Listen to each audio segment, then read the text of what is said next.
Mike, a devoted husband and loving father, thought his life was perfect. But one evening, returning home early, he found his wife Emma with her best friend Kate in a compromising situation. The betrayal broke his heart, but Mike decided not to give in to anger. Will he be able to find a way to restore justice while maintaining his dignity? Find out how this drama unfolds and share your thoughts in the comments. Mike's heart raced as he pulled into the driveway of his Portland home, a bouquet of roses in hand, ready to surprise Emma after a week away. He'd landed a big client, and tonight was for celebrating. But the laughter from the backyard stopped him cold. Through the dusk, he saw Emma and her best friend Kate in the hot tub, their silhouettes too close, too intimate. The roses slipped from his grip, petals scattering on the pavement. His perfect life was about to unravel. Mike, 32, an architect with a knack for turning dreams into blueprints, had always believed he and Emma, 30, a sharp-witted marketer, were unbreakable. Married 5 years, with a 3-year-old son, Oliver, they were the couple everyone envied. He'd spent the flight home imagining her smile, picturing Oliver's tiny arms around his neck. Now, standing frozen in his own backyard, those images shattered. Emma's laugh, usually his anchor, felt like a stranger's. Kate, her best friend since college, was no stranger either. She was always around, charming and quick with a joke. But this was different. He stepped closer, the gravel crunching under his boots. Emma noticed him first, her eyes widening, but her voice stayed light. "Mike, you're home early. Come join us. It's just a girls' night." Kate giggled, splashing water playfully, but Mike's stomach churned. The champagne glasses glinting in the fading light weren't just anything. He shook his head, muttering, "I'll be inside," and turned away, the weight of what he'd seen sinking in. He didn't want to believe it, but doubt clawed at him. Inside, Mike paced the living room, Oliver's toys scattered on the rug, a stark reminder of the life he thought he knew. He tried to focus. Maybe it was nothing, just two friends relaxing. But the way Emma's hand lingered on Kate's arm, the way their laughter intertwined, it wasn't innocent. He poured a glass of water, hands shaking, and waited. 20 minutes later, Emma walked in, wrapped in a towel, her smile tentative. "You okay, babe? You look like you've seen a ghost." Mike set the glass down hard. "What's going on with you and Kate?" His voice was steady, but his pulse wasn't. Emma's smile faltered, and she sat across from him, tucking a damp strand of hair behind her ear. "Nothing's going on. We were just chilling. You're overthinking this." But her eyes darted away, and Mike knew her well enough to spot the lie. "Emma, don't. I saw you too. That wasn't just chilling. Talk to me." She sighed, crossing her arms. "Okay, fine. I've been thinking about us, about what I want." She paused, the silence heavy. "I love you, Mike, but I feel something for Kate. Something more than friendship. I've been wondering if we could explore that together." The words hit like a punch. Mike's mind reeled. Explore? Together? He'd never imagined sharing Emma. Never thought their marriage could bend that far without breaking. "Explore what exactly?" he asked, voice low. Emma leaned forward, her tone careful but earnest. "I don't know. Maybe open things up. Include Kate. I think it could work if we're honest." Mike's jaw tightened. Honest? This felt like betrayal dressed up as candor. He stood, needing air, needing space. "I can't do this right now, Emma. I need to think." He grabbed his keys and headed for the door, her voice trailing after him. "Mike, please, let's talk." He didn't stop. Outside, the cool Oregon air hit his face as he climbed into his truck. His phone buzzed. Emma's name on the screen, but he ignored it. Instead, he dialed Tom, his best friend since high school, the one person he could trust to cut through the noise. "Man, I need you to meet me. Now." Tom didn't hesitate. Brewery on 12th, 20 minutes. Mike drove, the city lights blurring as his thoughts spiraled. Was this his fault? Had he missed signs? Emma had always been open, but this was a chasm he hadn't seen coming. At the brewery, Tom was already at a corner table, 2 IPAs waiting. His easy grin faded when he saw Mike's face. "What's wrong, dude? You look wrecked." Mike took a long sip, then spilled it all. Emma, Kate, the hot tub, the proposal. Tom listened, brow furrowed, until Mike finished. "She wants to what? Bring Kate into your marriage? That's wild." He leaned back, processing. "Okay, first thing, what do you want? Not Emma, not Kate, you." Mike stared into his beer, the question echoing. "I don't know, man. I love her. I thought we were solid.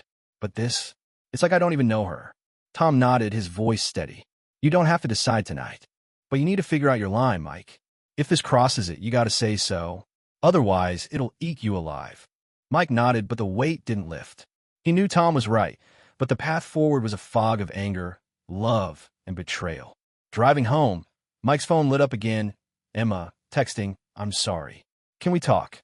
He didn't reply. The house was dark when he pulled in. Emma's car's still there. Kate's gone. He sat in the truck, replaying her words. Explore that. Together. It wasn't just the idea that stung. It was the secrecy, the way she'd sprung it on him. As he stepped inside, the silence felt louder than ever. Tomorrow, he'd face her. Tomorrow, he'd demand the truth. But tonight, he just needed to breathe. Mike woke to the sound of Oliver's laughter, a fleeting anchor in the storm of his thoughts, but the memory of Emma's proposal crashed back. Her and Kate, together, with him.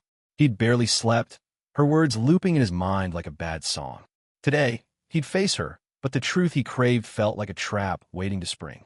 As he poured coffee, Emma's footsteps approached, and the air thickened with unspoken tension. This conversation could break them, or worse, reveal something he wasn't ready to hear. Mike, still reeling from the previous night, sat at the kitchen table, his hands wrapped around a mug.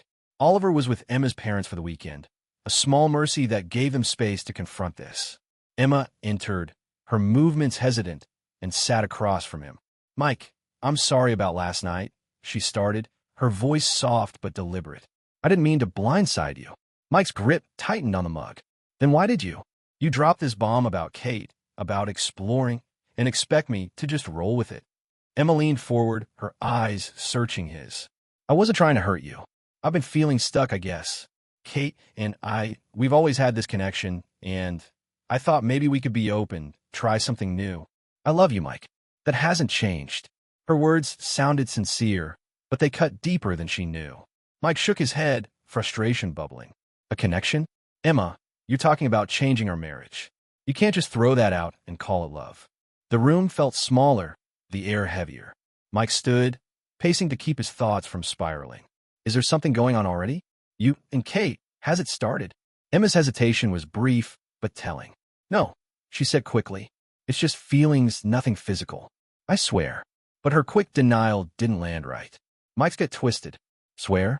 You're asking me to trust you when you've been hiding this whatever it is. How long have you felt this way? Emma bit her lip, a nervous tick Mike knew too well. A while, she admitted.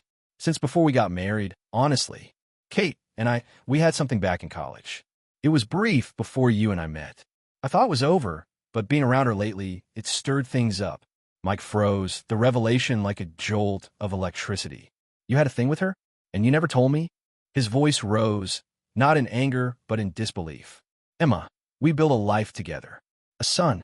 And you kept this from me. I didn't think it mattered. Emma shot back, standing now, her voice sharp. It was years ago, Mike. It shows you.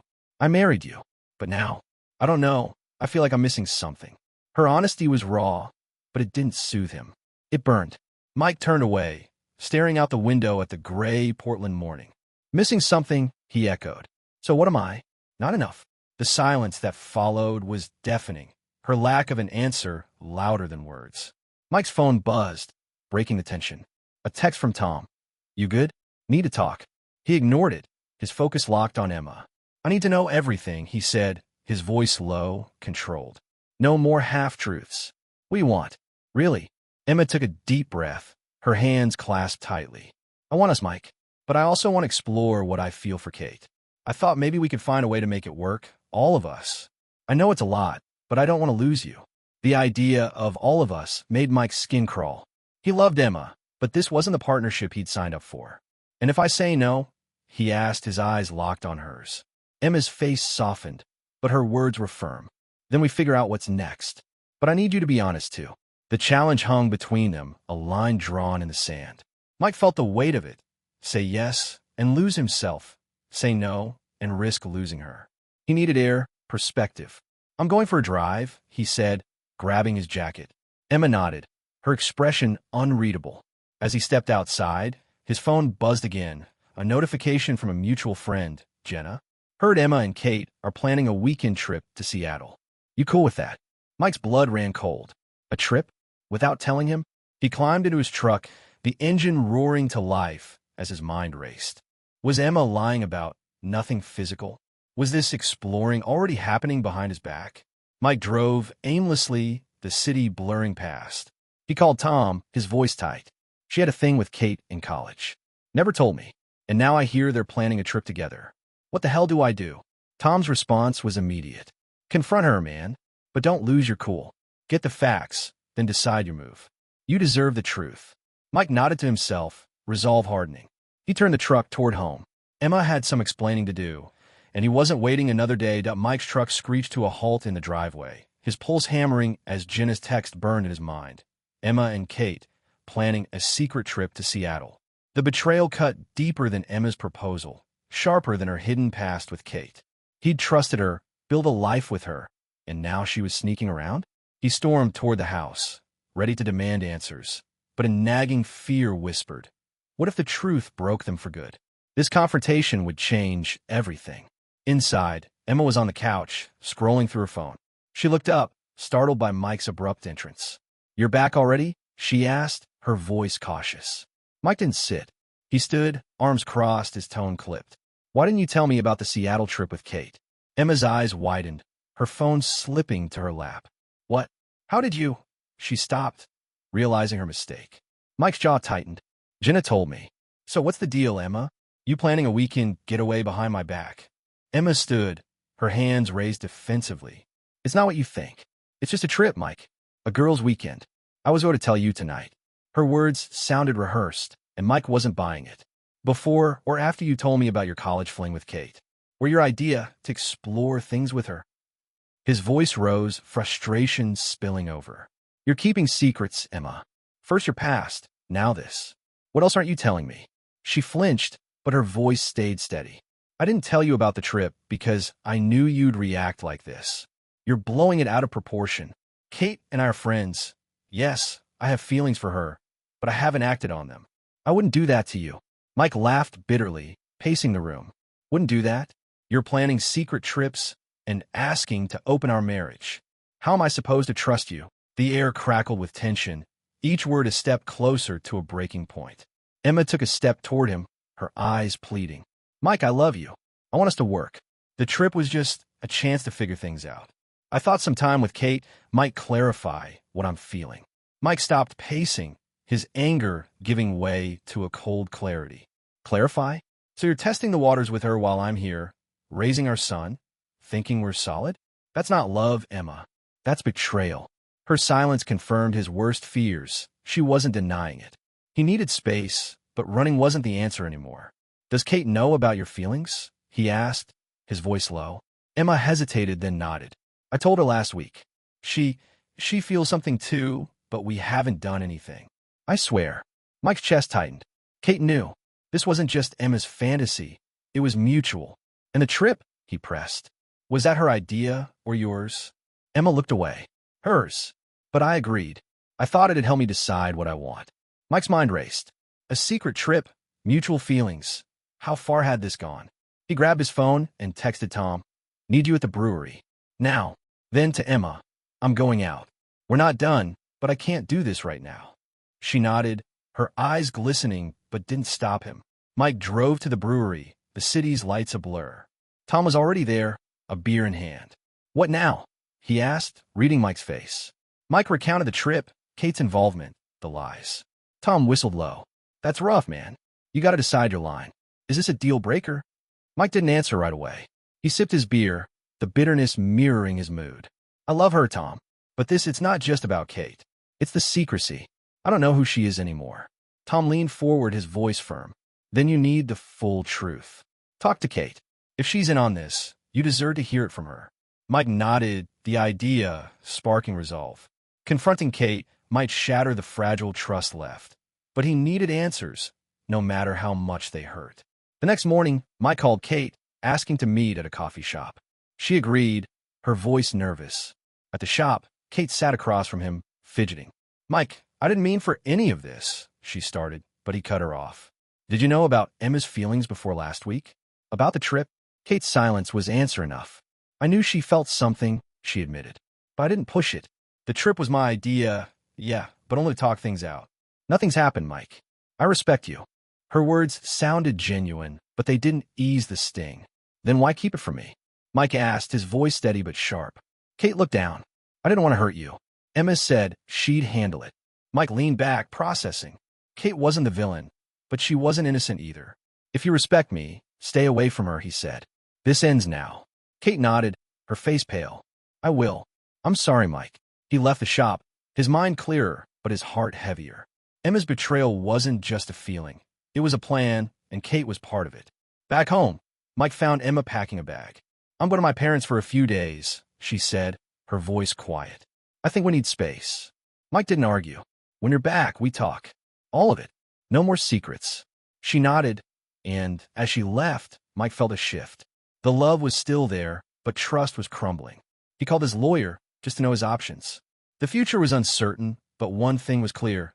He wouldn't let this destroy him, or Oliver. Mike's phone buzzed with a voicemail from Emma, her voice shaky. I'm back. We need to talk.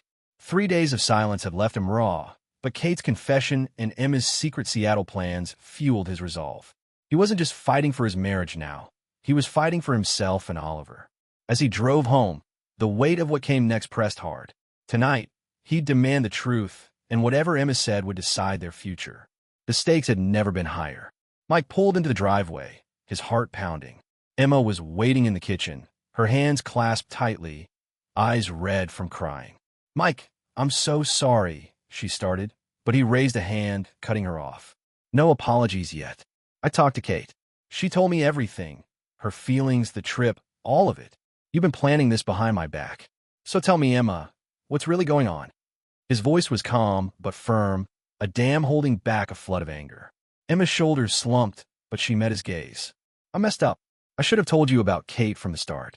Yes, we planned the trip to talk, to figure out what I was feeling. But nothing happened, Mike. I swear. He shook his head, unconvinced. You swear? Like you swore nothing was going on before? You had your past with her, then hid this trip. How do I trust you now? The question hung heavy, and Emma's silence spoke louder than words. She took a deep breath, her voice trembling. I don't know what I want, okay? I love you. But Kate, she's part of me too. I thought we could find a way to make it work, but I see now how much I've hurt you. Mike's chest tightened. Her honesty was a knife, twisting deeper with every word. So you're choosing her? He asked, dreading the answer. Emma shook her head quickly. No, I'm not. I want us. Our family. But I need to be honest about what I feel. Mike paced, his mind racing. Honesty? You've been lying for years, Emma. You had a relationship with her, and now you're planning getaways. That's not honesty. That's betrayal. His words hit hard, and Emma flinched. I didn't mean to betray you, she said, her voice breaking. I was scared. I thought if I told you everything, you'd leave. Mike stopped, his anger giving way to exhaustion. And now, what do you expect me to do with this? Before she could answer, his phone buzzed. A text from Tom. Check your email. Found something. Mike opened his laptop, his gut churning. Tom had sent a screenshot from a mutual friend's social media. A photo of Emma and Kate at a bar, posted 2 nights ago, arms around each other, captioned best date ever. The timestamp was from when Emma was supposedly at her parents'. Mike's blood ran cold. Care to explain this? He said, turning the screen toward her. Emma's face paled. Mike, that's not what it looks like. We just met up to talk, I swear. But her voice wavered, and Mike wasn't buying it. You were at a bar with her, Emma, while telling me you needed space. You're still lying. He stood, his decision crystallizing. I'm done with this. I'm calling a lawyer tomorrow. We're getting a divorce. Emma's eyes filled with tears. Mike, please, we can work this out. No, he cut in, his voice steady. You've made your choices. I deserve better, and so does Oliver. He grabbed his keys and headed for the door. I'll stay at Tom's tonight. We'll talk about custody later. Emma called after him, but he didn't turn back. The cool night air hit him as he climbed into his truck, his mind a storm of relief and pain. He'd loved her, but love wasn't enough when trust was gone.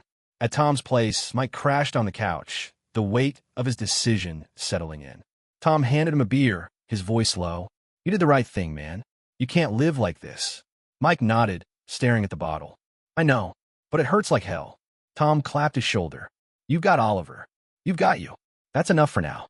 Mike took a sip, the future uncertain, but his path clear. He'd rebuild, for himself and his son, no matter what came next. Mike stood in the lawyer's office, signing the divorce papers, his signature steady despite the ache in his chest. Emma's betrayal, her secret plans with Kate, the bar photo, the lies, had pushed him past reconciliation. But as he handed the pen back, a text from Emma flashed on his phone. "I'm sorry. Can we talk about Oliver?" The fight wasn't over. Custody loomed, and Mike would do whatever it took to protect his son. The final battle was just beginning, and he was ready. Mike, now living in a small apartment across Portland, met Emma at a neutral coffee shop to discuss their son.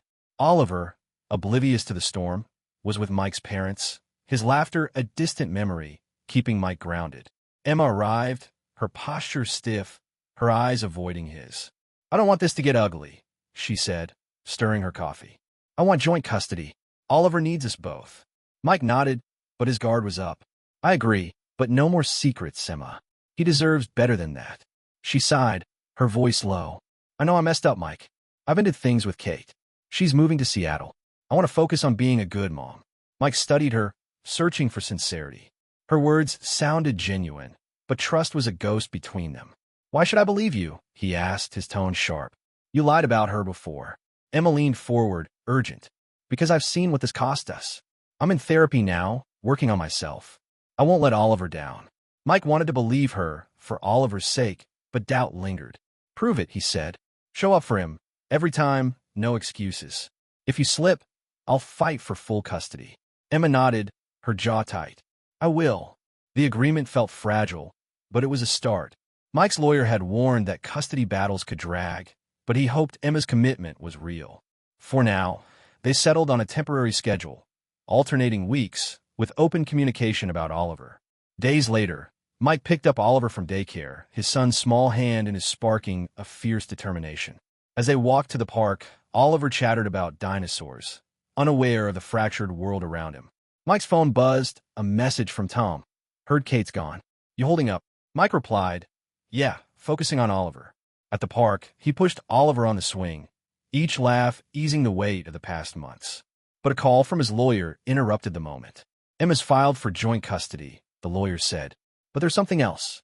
She's claiming you've been uncooperative, trying to paint you as unstable." Mike's blood boiled. Unstable? After her lies?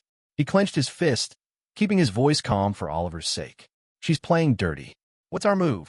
The lawyer outlined a plan. Gather evidence of Mike's stability, work records, Oliver's daycare reports, character references. "We'll counter," she said. "Stay calm, stay focused." Mike hung up, his resolve hardening. Emma's move wasn't just about custody. It was a jab to undermine him. He called Tom, who met him at the park. "She's trying to screw you over," Tom said, watching Oliver play. "You've got this, man. You're the steady one here." Mike nodded, but the betrayal stung anew. He'd given Emma a chance to prove herself, and she'd gone on the offensive. "I'm done playing nice," he told Tom. "I'll protect Oliver, no matter what." The next week, Mike met his lawyer, presenting a file of emails, texts, and Oliver's glowing daycare reports. "This shows I'm involved, stable," he said. "What's Emma got?" The lawyer reviewed the evidence, nodding. "She's got no real case. Her claims are weak, mostly emotional arguments. We'll push for joint custody, but with you as primary if she falters." Mike felt a spark of hope. He wasn't fighting to punish Emma. He was fighting for Oliver's stability. At the custody hearing, Emma sat across the room, her lawyer whispering in her ear. Mike's evidence held strong, and the judge's questions leaned in his favor. Emma's claims about his instability crumbled under scrutiny. She had no proof. When she took the stand, her voice wavered. "I just want what's best for Oliver," she said. Mike met her gaze, unflinching. He wanted that too, but not at the cost of more lies. The judge ruled for joint custody, with clear terms. Any misstep by Emma, and Mike could petition for primary custody. Outside the courthouse, Emma approached. "I'm sorry for the claims," she said. "I was scared." Mike nodded, his voice firm. "Don't apologize to me. Be there for Oliver." She agreed, and for the first time, Mike saw a flicker of the woman he'd loved. Maybe she'd change, maybe not, but he was done waiting.